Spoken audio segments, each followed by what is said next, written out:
What's up everyone, I'm ReaganVFilms, and today we're looking at the DJI RSC2. We will begin with the annoyances that I've experienced, aka my complaints with the DJI RSC2 first, before what turned me into actually liking the RSC2. What usually happens frequently, but it only happens like 2 or more-ish times, is when the gimbal accidentally shuts off on you, or you accidentally put the gimbal to sleep. Now when you put the gimbal to sleep, the actual gimbal motors, they won't actually work, so then you have to rush to that button, especially if you're going to be controlling it on your phone. That's when there's a bit of an issue, because if the Bluetooth option or the Raveneye feature goes off, then how can you turn the motors back on? Because once in a while, the DJI RSC2, it would not really allow you to properly turn it on, and sometimes it does go crazy. It's a basic thing, but it just, sometimes it goes crazy. Sometimes it pans way too fast. You can change it in the settings, but when you're on a go-to, you have to switch out to a different camera because your batteries aren't really working or anything like that. What happens with the DJI RSC2, I'm gonna start saying gimbal. What happens with this gimbal is that sometimes it pans way too fast. It could be either because of your balance or because of your mode setting. Now, you could fix it on the little screen, but it won't really work that much as the RS2, not the RSC2, the other version that's larger than this. It wouldn't really be that great. Especially if I try to switch to mode 1, sometimes it pans way too fast. Now, why is panning fast bad? Panning fast is bad because when you're trying to get quick, slow shots or quick shots of something or glide shots, well, what happens in post whenever I've seen the footage while doing that is the footage is not in focus. So there's just all this motion blur going in front of the frame, which is not. 1, 2, 3, 4, 5, 6. Okay. Now I got a hang of it. Finally. I like, but I also hate Selfie Mode. Because after you press this tab 3 times, 1, 2, 3, the camera turns around. Yay, it turns around. But when you're trying to reset the camera back to normal, 1, 2, 3, that's when you begin, you think it's just 1, 2, 3 to turn around. You're like, oh, okay, it turned around. But when you have to turn it back, you think 1, 2, 3. Obviously did not work. So in order to turn it back, it would be at 1, 2, 3, 4, 5, 6. You're trying to go really fast. You're trying to do 1, 2, 3 again because you think it would go back. So you just keep on tapping it and it starts struggling, right? It's a common issue, but I feel like this is because of the manual. And it says if you tap 3 times to go back to the front, this is a simple one. Now sometimes I like to leave my gimbal out in the open. And when I leave it out in open, I leave it out in open. So I'm gonna have my gimbal right around here, and I'll be controlling the gimbal from my phone right here. So all what I have to do is turn on the Bluetooth tab, connect to the DJI RSC2, which it will show on my phone. Now after it shows that on my phone, I should be able to just control it with a joystick. It's pretty cool stuff. I'm able to control it, I'm able to recenter it immediately. Now, the only thing is the distance. Now, after the phone reaches the RSC2 down there, I'll be going left this entire time, most of the time. It's all the way back there.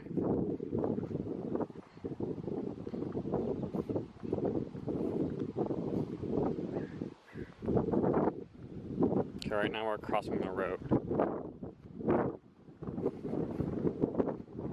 And right in the middle of the road, it disconnected. Now if you see from here, timed out.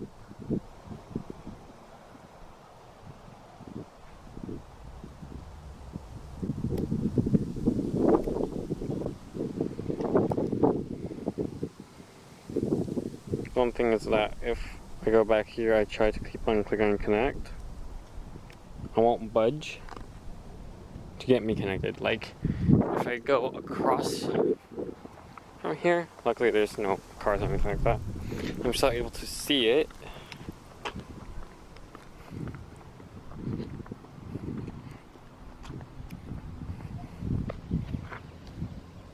Connection failure. Move closer to Gimbal or restart and try again. Okay, on my phone, we are currently talking about issue number 7. So currently, right here, you only have 3 ports on the SL2, and then you got the Raveneye right here. Now with this camera, all of their HDMI ports are on the right-hand side. Now with the cables, they don't really bend as much, especially the HDMI port type of cables, pretty much, because they'll always have to like touch this thing right here in the way. And usually the RSC2 is designed for newer cameras where all of these ports are on the opposite side, which means the left hand side. But because this was made in 2016, 18, I don't know, all of the HDMI ports for this thing, but everything works. I've used it with HDMI. I've used it all work. Now, why you might need HDMI is for the wireless, whatever it is that you need at your church, or if you want to use Raveneye, because Raveneye has active track available on there. Now, with the HDMI ports, they all work. What's the issue is that they might break. The cables might break that they provide you. How I only have the Rode Video Micro right up here. It does become an issue because I really need this microphone on here, and it does restrict me on some of the axes, but I don't usually use all of the axes whenever I have the camera microphone on top. The first thing I've liked with the DJI RSC2 is how I'm able to actually control this from very, very far away, not with the Bluetooth function, but if you got the Pro Combo, you're able to get your Raveneye. This is your Raveneye. And it will allow you to control it from very far away, and it will also sometimes allow you to actively track somebody with just these 2 antennas. Now with these 2 antennas on here, I'm gonna cover up my property tag, but these 2 antennas, you just like this mount right here, you're able to just mount it to the very top of your camera. So I'll go ahead and get my microphone off. There we go. I've just removed my microphone, so the audio might be bad. And here is my antenna. This is the hot shoe mount on my actual camera on the Canon SL2. Now I just slide it in, and I'm able to use this for long distance. Now there are more mounting options to the Raveneye Module, and there's like one from underneath right here that could work, but it's only good if it's from a short distance. If you want like range from a long distance with the Raveneye Module, you have to put it on top. But you have to turn it on. It has an independent battery, so you can still use it even though that you might not have the DJI RSC2 available. Now the only way to connect the Raveneye to your gimbal is through the USB-C function on the back. You have to get a USB-C plug that into one of the not the RSS ports, but one of these ports around the front. It's the DP1 where it shows a Wi-Fi symbol. The second thing that I like about the DJI RSC2 is that I'm able to actually use the Raveneye module and focus it from far away. What it would come with is your mounting bracket to add onto one of these mounting plates on your DJI RSC2, such as the gimbal mounting plate, or the quick release plate. The quick release plate, it will work. The mounting plate, it will work too. Now how it works is this goes onto there, and you basically just mount it, set this little thing up, and yeah, just put your DJI focus wheel on there, and once you put your focus wheel, you just put this around the lens. Now as like beginners, you might be confused about how this would work. There is a spiky side and there is a little side, or less spiky side. We'll call this the less spiky side. This is the spiky side. You would put the spiky side outwards and the less spiky side inwards when you... Another fave that I really like about the DJI RSC2 is that I'm able to actually remove... I turned that thing off if you're wondering. It's on sleep mode now. I'm able to set my gimbal down right here on the table.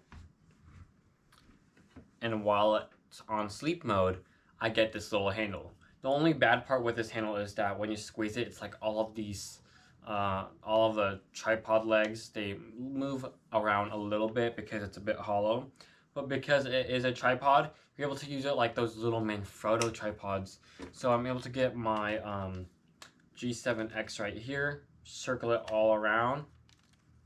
And there we go, I got a Manfrotto camera vlogging stick for sure. This is really helpful because once in a while you might be like, oh, I just need to get a Manfrotto stick or something like that. But you know, when you have a gimbal and you just have one, well, I'm not sure how convenient this is going to be.